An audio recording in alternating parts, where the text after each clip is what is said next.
Mayong adlaw! Kakain na naman nga tayo ng lechon for today's Dahil video. Matutuloy na nga sa wakas yung naudlot na kasalan ng isa ko pang kapatid na may 2 anak. Noong 2002 pa nga sana sila ikakasal, kaya lang ay hindi nga natuloy nang dahil nga sa hindi inasahang trahedya na nangyari sa aking isang kapatid. Sobrang natruma talaga ako sa nangyaring yun. Dumating sa point na kapag may nag-message ay ayaw ko nang basahin. Mabuhay ang bagong kasal, congratulations, thank you Lord. Ang wish ko sa inyo ay sana tumagal ang inyong pagsasama, mahalin ninyo ang isa't isa at huwag na huwag kayong magpadala sa problema dahil ang problema ay may solusyon.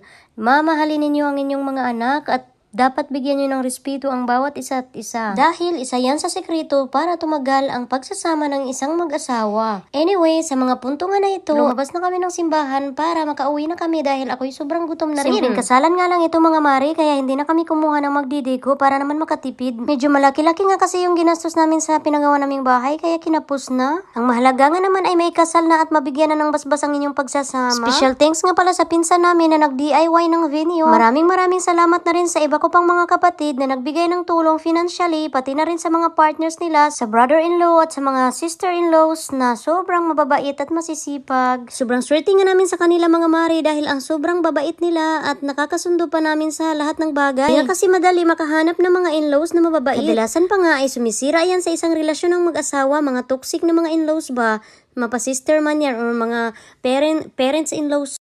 Hay nako, isa yan sa dahilan na maghihiwalay ang mag-asawa, kaya sobrang thank you Lord na binigyan mo kami ng mga sister-in-laws at my brother-in-law na mababait pa, matulungin at mababait. Love you guys, ipagpatuloy nyo lang yan, gayahin nyo ako, mabait kong tulog. Char! Gusto ko nga itong maranasan, ang daming pirang sinasabit kasi nung kasal ba naman namin, ito 100 lang yung sinabit nila, Diyos ko!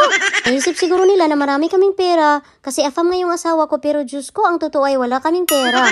Pagkatapos nga ng selebrasyon ay itinuloy na namin ng saya, tuloy ang ligaya. Sa mga ganitong okasyon nga kasi mga mari ay hindi talaga nawawala itong kabayo. Dahil kabayo is life sa mga taong parahubog na kagaya nila.